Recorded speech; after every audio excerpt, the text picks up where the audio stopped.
y por todo lo que he hecho por ustedes, y lo hago por amor. Y lo celo, dice Pablo, o sea, tengo un celo por ustedes, pero no con celos humanos, o sea, no son celos naturales de un hombre carnal, ¿verdad? Que son destructivos y conducen a la muerte. Hay personas que son celosas y ese tipo de celo viene de inseguridad.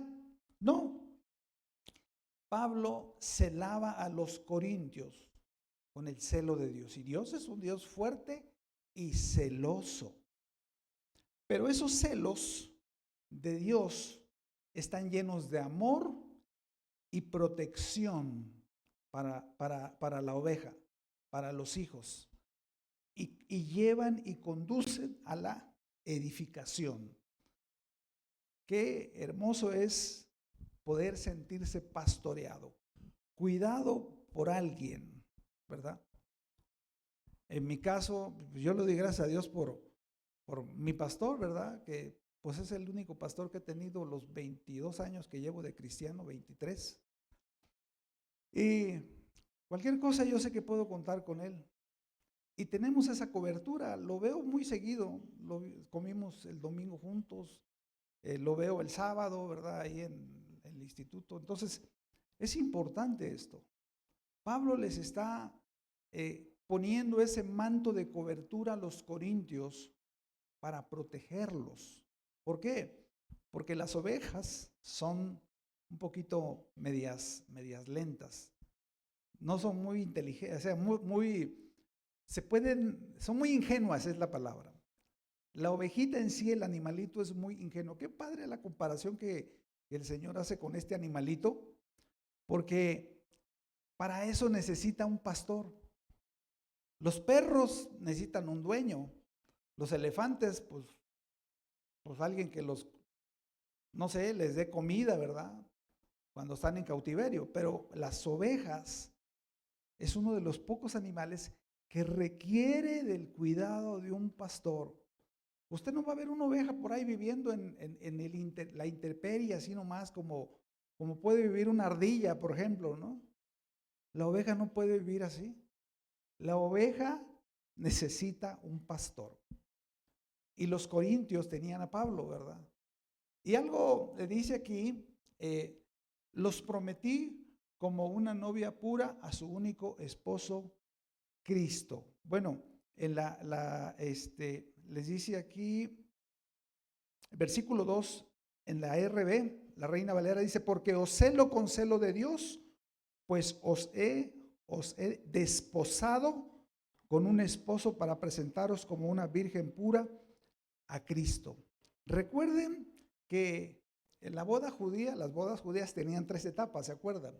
La primera etapa era la etapa del compromiso, cuando los novios se comprometían a un futuro casarse, ¿verdad? Ese compromiso era algo que se hacía por lo general entre las familias, entre los padres, participaban mucho, ¿verdad? En esto. Después venía la segunda etapa, que era la etapa del desposorio. El desposorio era una ceremonia donde se casaban formalmente, ya se declaraban como marido y mujer, aunque seguían siendo novios, porque todavía no habían, ¿cómo se llama? Finiquitado el asunto, ¿verdad? En la unión. ¿Ok? Entonces seguía la tercera etapa, que es la fiesta de bodas. Aquí Pablo dice, ustedes están en la etapa del desposorio. Cristo ya es su esposo, ya se casaron. Bueno, nosotros como hijos de Dios hicimos el compromiso con Cristo desde antes de la fundación del mundo, ¿verdad? En Efesios 1:4 dice que Él nos apartó, nos predestinó desde antes de la fundación del mundo. Ahí fue donde el Señor hizo el compromiso con nosotros. El desposorio para nosotros es cuando nosotros recibimos a Cristo y nacimos de nuevo. En esta etapa fue cuando, pues el día que recibimos a Cristo, ¿verdad? Ese día fue que ya nos casamos con Él, porque somos la novia de Cristo, somos la esposa, ¿verdad? Y la tercera etapa es la fiesta de bodas. Estamos esperando que venga el novio por nosotros, que venga el esposo por nosotros.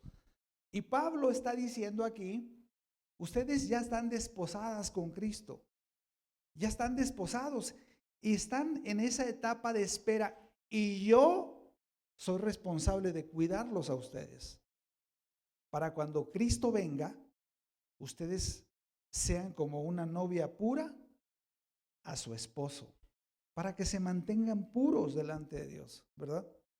Entonces Pablo pues está haciendo esa alusión, y él está diciendo, así como un padre, ¿verdad? Los que somos padres, pues queremos entregar a nuestros hijos y nuestras hijas en matrimonio, ¿verdad? Y cuidarlas hasta que estén en el altar, y se las vamos a entregar al que va a ser su esposo o su esposa, ¿no? Entonces Pablo dice, yo quiero dar buenas cuentas y entregarlas a ustedes, a Cristo, ¿verdad? Porque soy responsable. No crean que nomás estoy haciendo problemas de la nada, no. Estoy comportándome como ese que las está cuidando para que se presenten delante de Dios.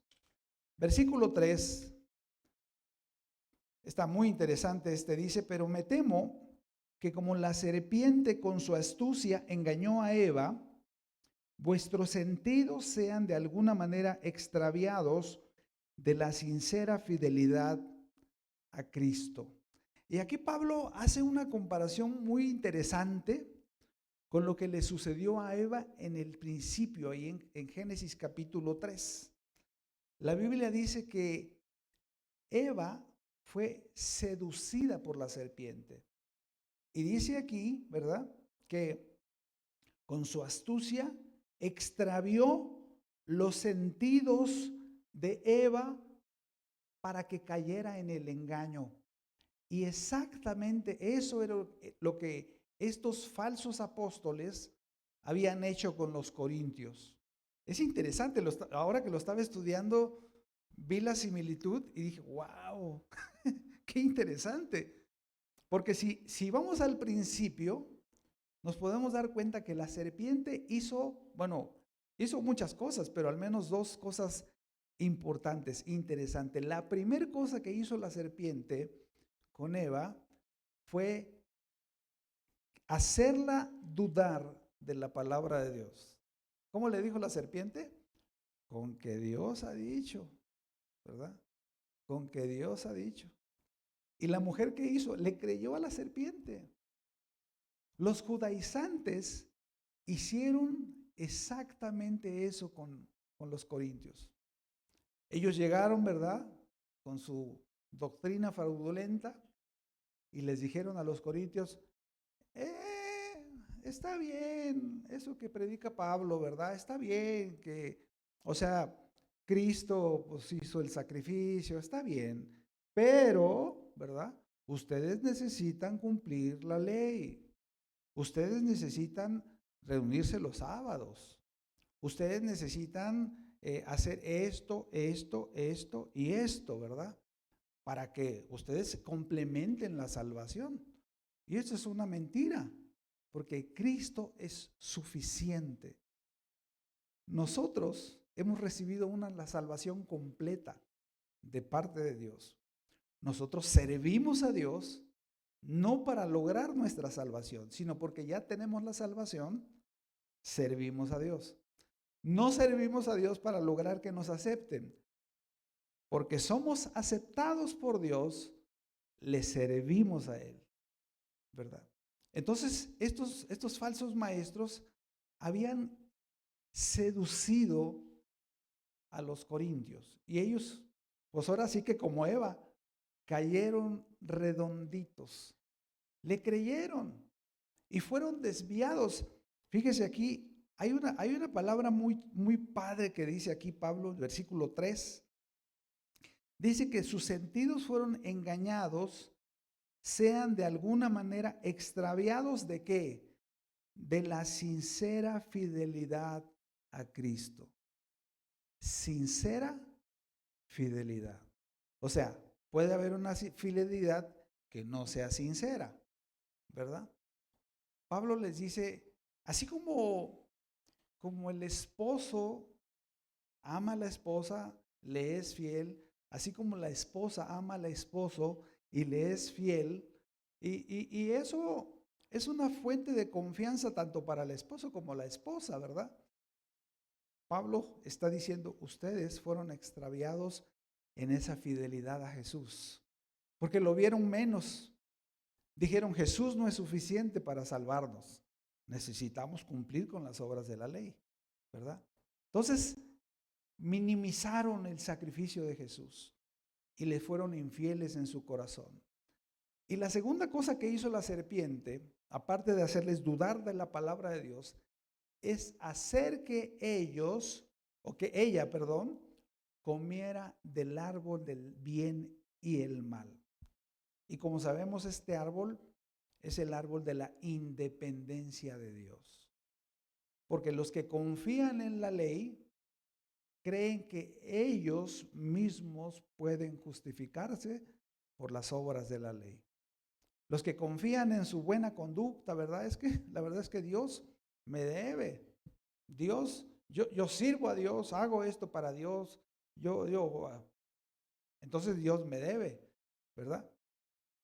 Y evitaron que ellos los desviaron para que no comieran del árbol de la vida, que es Cristo, ¿verdad? Entonces, qué interesante la comparación que Pablo hace con la seducción de los falsos maestros, con el engaño de la serpiente, con Eva. La desviaron del camino correcto.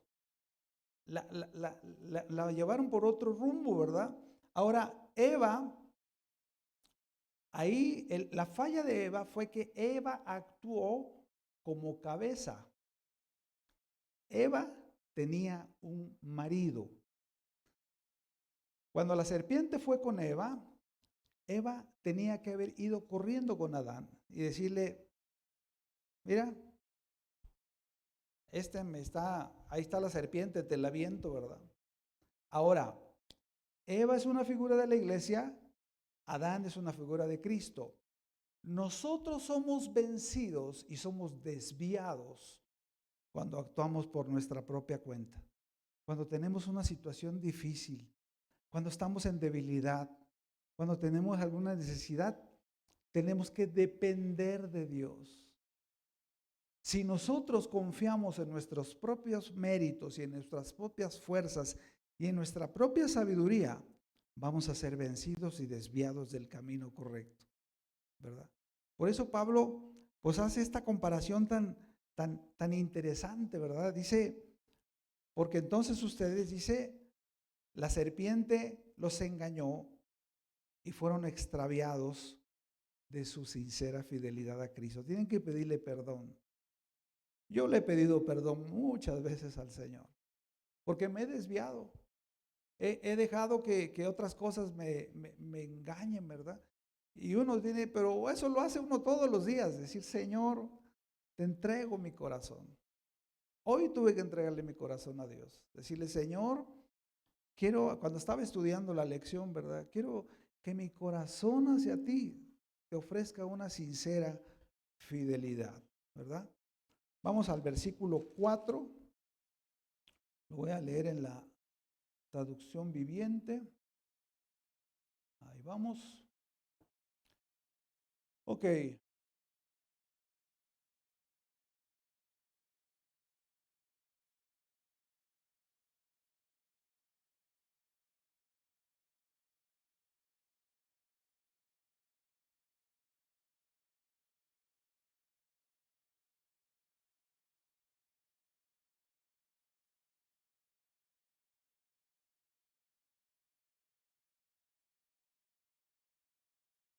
Considero inferior a esos superapóstoles que enseñan tales cosas. Podré ser un orador inexperto, dice Pablo, pero no me falta conocimiento. Eso es algo que le hemos dejado bien claro a ustedes de todas las maneras posibles. Aquí Pablo, bueno, la RB dice algo interesante. Dice el versículo 4, porque si vienen algunos, fíjese, esta palabra vienen quiere decir por su propia iniciativa. no es lo mismo ir que ser enviados. Los falsos maestros iban por iniciativa propia. Ellos eran sus propios jefes, eran sus propios, ellos no tenían que preguntarle a nadie, simplemente iban a enseñar sus falsas doctrinas.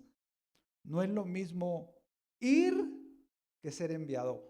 Pablo había sido enviado por Dios. Esto es algo bien importante, ¿verdad? Esto es algo bien importante, ver la genuinidad del llamado de aquellos que están sirviendo a Dios. Los corintios se habían deslumbrado por esta forma superficial que mostraban los falsos apóstoles, ¿verdad? Porque pues ellos eran buenos para la oratoria, pues toda la cultura griega, ¿verdad? Eran excelentes oradores, eran muy rolleros, ¿no? Filosofías y envolvieron a los corintios. Y lo que hemos estado diciendo, ¿no? Tenemos que darnos cuenta que en la iglesia tenemos que ser bíblicos en todo lo que enseñamos.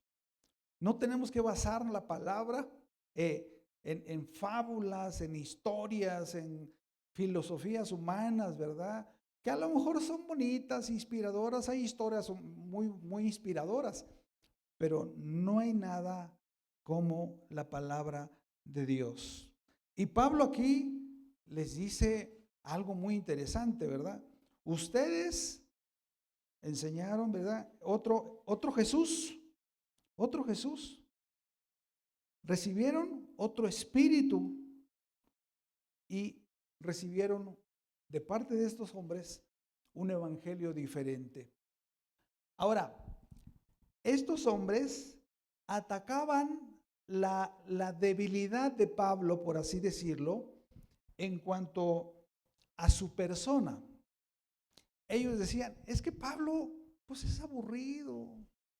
Pablo, tú lo ves y lo menosprecias porque, pues, como hemos dicho, ¿verdad? Tal vez era chaparrito, medio calvo, con las piernas un poco arqueadas. Su presencia física no era así como que imponente, ¿no? A lo mejor hablaba y no era un súper orador, ¿verdad? Pero ¿sabes qué? Era un hombre lleno del Espíritu Santo. Era un hombre guiado por el Espíritu Santo. Y era un hombre con la autoridad de Jesús. Él estaba ahí porque Jesús lo había mandado, porque el Señor lo había mandado, ¿verdad? Ahora, algo interesante. Aquí Pablo le dice que ellos predicaron a un Jesús diferente al que enseña la Biblia. ¿Por qué? Porque enseñaban un Jesús que en realidad la debilidad de Pablo, quería comentar esto, el ataque a la debilidad de Pablo era en realidad un ataque a la debilidad de Jesús, porque el Jesús que ellos predicaban era un Jesús superhombre, ¿verdad? Un mega hombre, un hombre poderoso, impotente, imponente. Y yo no digo que Jesús no sea así, pero el Jesús de la Biblia era un Jesús que padeció persecución. El que predicaban ellos no. Era un hombre que era cabeza de liderazgo, ¿verdad? El Jesús de la Biblia se puso triste por la maldad del corazón del hombre. Dice, mi alma está triste hasta la muerte, lo dijo en el Getsemaní. El Jesús de la Biblia mostró un Jesús que se puso a llorar cuando vio que su amigo Lázaro había muerto. Es un Jesús que se cansó del camino, que tuvo sed, ¿verdad? Es un Jesús que tuvo compasión de la ciudad al verla sumida en la idolatría, ¿verdad? Es un Jesús que vino y decidió vivir en la pobreza, nacer de una familia humilde, tener padres ordinarios escogió a 12 hombres ordinarios también para ser sus discípulos. Y finalmente fue preso, azotado y terminó crucificado. Entonces, para los judaizantes, ese Jesús no coincidía con el Jesús que ellos enseñaban. Enseñaban a un Jesús súper, mega poderoso, ¿verdad? Pero lo que estos hombres no sabían es lo que el mismo Pablo había escrito, ¿verdad? Me encanta lo que dice, lo voy a leer en Primera de Corintios 1:23. Primera de Corintios 1:23. Ahí va. Pero nosotros predicamos a Cristo crucificado. Para los judíos, ciertamente tropezadero, y para los gentiles, locura. 24. Mas para los llamados, o sea, nosotros, así judíos como griegos, Cristo, poder de Dios y sabiduría de Dios. Y vean la belleza de lo que dice el versículo 18. Dice, porque la palabra de la cruz es locura a los que se pierden, pero a los que se salvan, esto es a nosotros, es poder de Dios. Ellos ignoraban algo poderoso de este Jesús de la Biblia, que siendo Dios, se hizo hombre. Que siendo rico, se hizo pobre, para que con su pobreza fuésemos nosotros enriquecidos. Busque por favor según Hebreos capítulo 2. Hebreos 2, versículo 14. Dice, así que por cuanto los hijos participaron de carne y sangre, él también participó de lo mismo para destruir por medio de la muerte al que tenía el imperio de la muerte, esto es, al diablo, y librar a todos los que por el temor de la muerte estaban durante toda la vida sujetos a servidumbre. Y vea lo que dice el 18, es un versículo maravilloso de Hebreos 2. Pues en cuanto él mismo padeció siendo tentado, es poderoso para socorrer a los que son tentados. Así que nosotros no queremos a ese Jesús super mega poderoso. Queremos a este Jesús que se presentó en humildad y en debilidad. Porque como dice la Biblia, porque cuando él mismo fue tentado, es poderoso para socorrer a los que son tentados.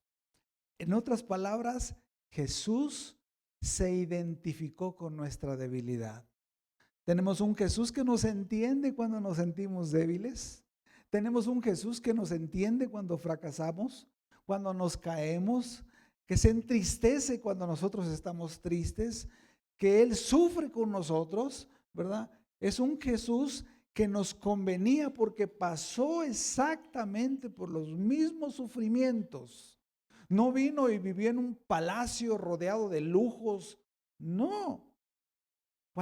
Cualquier persona puede ser entendida por Él, puede ser escuchada por Él, ¿verdad? Porque Él vivió entre humanos frágiles y débiles y nos puede entender porque Él pasó por lo mismo, ¿verdad? Entonces, le damos gracias a Dios por nuestro Jesús, el Jesús que vino y se hizo hombre para entendernos a todos los que por debilidad estábamos lejos de Dios.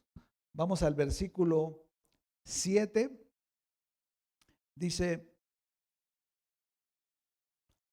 pequé yo, y aquí Pablo sigue reivindicándose, ¿verdad?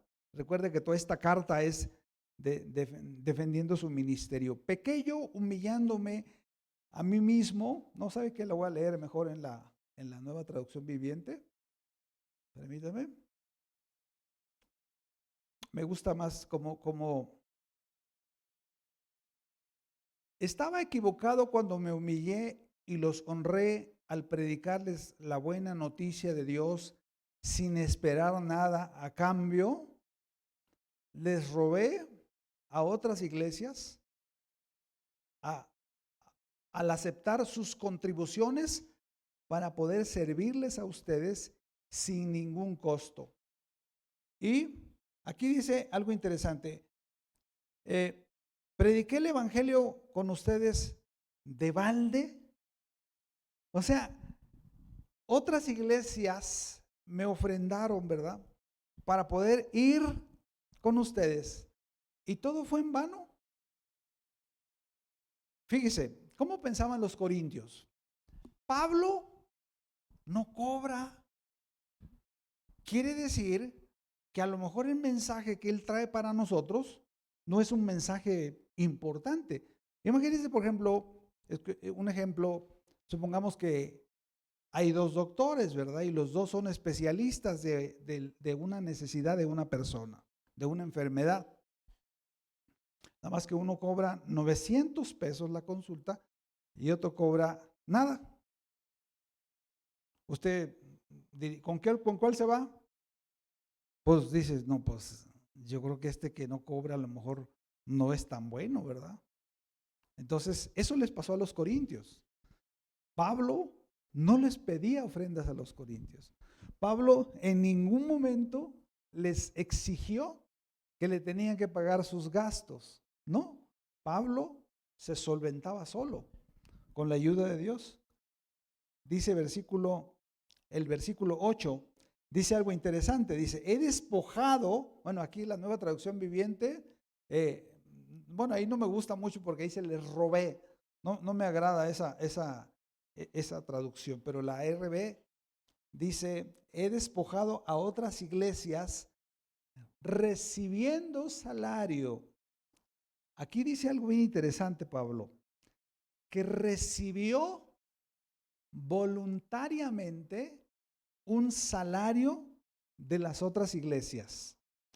No dice, les pedí salario. ¿Sabe que las ofrendas en la iglesia no se piden, se reciben? Nosotros recibimos las ofrendas. Nosotros no pedimos ofrendas. Si usted no quiere ofrendar, es asunto de usted con Dios, ¿verdad? Nosotros recibimos. Pablo dice, ¿sabes qué? Yo no les pedí, ellos me ofrendaron. Y debido a que ellos me ofrendaron a mí, yo pude ir con ustedes y predicarles el evangelio, ¿verdad? Versículo 9 dice, y cuando estaba entre vosotros y tuve necesidad, a ninguno fui carga, pues lo que me faltaba lo suplieron los hermanos que vinieron de Macedonia, y en todo me guardé y me guardaré de seros gravosos. Dice que los hermanos de Macedonia que fueron con él, o sea, Silas y Timoteo, que eran de Macedonia, de Filipos, ellos habían solventado, ¿verdad? Porque la iglesia de Macedonia y la iglesia de Filipos había ofrendado para que Pablo pudiera ir con los corintios. De manera que la ofrenda de estos hermanitos le permitió a Pablo ir sin problema y hacer sus viajes misioneros. Y cuando estuvo con los corintios nunca les pidió que le dieran algo, ¿verdad? Versículo 10 dice, por la verdad de Cristo que está en mí, que no se me impedirá esta mi gloria en las regiones de Acaya. Y cuando Pablo dice aquí, que no se me va a impedir esta mi gloria, está hablando que Pablo ejercía su ministerio sin cobrar ni pedir dinero a nadie. Pablo dependía directamente de la provisión soberana de Dios. O sea, él no tenía que ir con nadie. Oye, brother, fíjate que, pues ayúdame a orar, ¿verdad? Porque necesito hacer un viaje para acá y pues que Dios supla, ¿verdad? Y esto es algo muy padre, ¿verdad? Es algo que los que servimos a Dios nos da descanso, el no tener que pedirle nada a nadie. O sea, la iglesia ofrenda por amor a Dios. Y Dios suple todas las necesidades, ¿verdad? De la casa de Dios.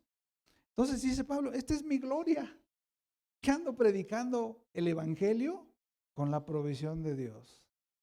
Si los hermanos quieren en su corazón, si Dios les pone y ellos sienten en su corazón el dar una ofrenda, eso es diferente, ¿verdad? Pero Pablo dependía directamente de Dios. Versículo 11 y 12. Porque os amo, Dios lo sabe. O sea, en otras palabras, ¿ustedes creen que si no los amara, estaría yo aquí aguantando, discutiendo, ¿verdad? Aclarando, defendiendo mi ministerio? No, la verdad es que no. Los amo con el amor de Dios. Versículo 12. Mas lo que hago, lo haré aún para quitar la ocasión a aquellos que la desean, a fin de que en aquello en que se glorían sean hallados semejantes a nosotros. El hecho de que Pablo no buscaba ni pedía el apoyo económico de los corintios era un motivo de vergüenza para los judaizantes.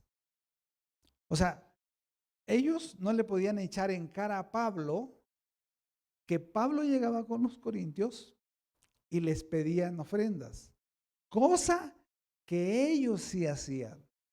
O sea, ellos iban, ¿verdad? Y les pedían dinero por darles sus enseñanzas, ¿verdad?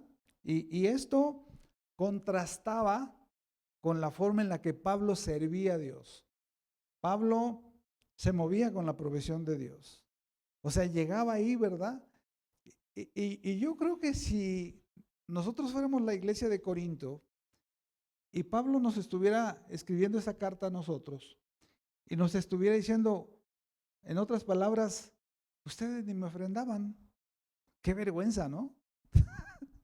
O sea, aparte de infieles, no eran buenos para ofrendar, ¿verdad?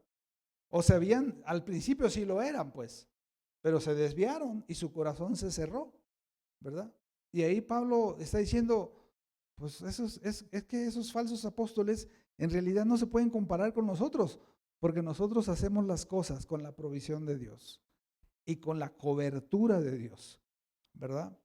Ya para terminar, nos quedamos en el 13, porque estos falsos apóstoles, ahí a Pablo, aquí en este versículo, ya deja de hablar de forma irónica y habla abiertamente exponiendo a estos falsos maestros. Y vea cómo los maltrata y les dice lo que eran en realidad. Dice, porque estos falsos apóstoles, obreros fraudulentos, que se disfrazan como apóstoles de Cristo, se disfrazan como apóstoles de Cristo. Y no es maravilla, porque el mismo Satanás se disfraza como ángel de luz. ¿Sabes? El 15 de una vez, ya para terminar. Así que no es extraño si también sus ministros se disfrazan como ministros de justicia, cuyo fin será conforme a sus obras. Aquí Pablo pues está haciendo como una referencia, ¿verdad? A lo que dice Gálatas, lo voy a leer porque está interesante, Gálatas 1, y los pone en esa categoría, Gálatas 1, 8 y 9. Mas si aún no nosotros, dice Pablo, o un ángel del cielo os anunciare otro evangelio diferente del que hemos anunciado, sea anatema, o sea, sea maldito. En otras palabras, estos cuates estaban bajo maldición por lo que estaban enseñando. Versículo 9. Como antes hemos dicho también, ahora lo repito, si alguno os predica diferente evangelio del que habéis recibido, sea anatema. Entonces, pidámosle a Dios que nos dé esa gracia para caminar en esa sincera fidelidad a Cristo. ¿Y sabe qué nos va a dar esa certeza de que estamos caminando en la verdad? El amor por la palabra.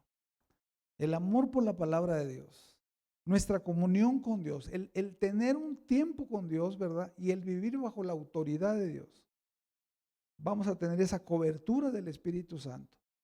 Que es como una cobertura que nos va a proteger, ¿verdad? De no desviarnos y no ser engañados como la serpiente engañó a Eva para salirnos del camino correcto, ¿verdad? Entonces Pablo, pues aquí habla directamente de la operación de estos ministros, ¿verdad? Que se va a evidenciar si una persona camina en la verdad y está empapado en la palabra, no va a tener problema para discernir y encontrar aquello que no es correcto cuando alguien le traiga un evangelio diferente. Que el Señor tenga misericordia de nosotros y nos guarde y nos preserve, así como dijo Pablo, como una virgen pura, esperando el regreso de nuestro esposo para llevarnos con él. Vamos a orar. Padre, gracias en esta noche por tu palabra, porque es viva y es eficaz. Ayúdanos, Señor, a mantenernos con esa sincera fidelidad a ti. En esta noche, Señor, te pedimos perdón si hay algo que nos está distanciando de ti. Si hay algo en nuestro corazón, en nuestra mente, en nuestros pensamientos, que nos está desviando, Señor, del camino correcto, ayúdanos y perdónanos. Guíanos, Señor, como personas, en lo personal, en lo individual, pero también como iglesia. Queremos ser una iglesia, Señor, que es una virgen desposada contigo y que espera ese regreso por nosotros, Señor. Y que mientras estamos aquí en la tierra, tengamos una vida con una sincera fidelidad a ti. En el nombre de Jesús te lo pedimos. Amén. El Señor le bendiga y resplandezca su rostro sobre usted.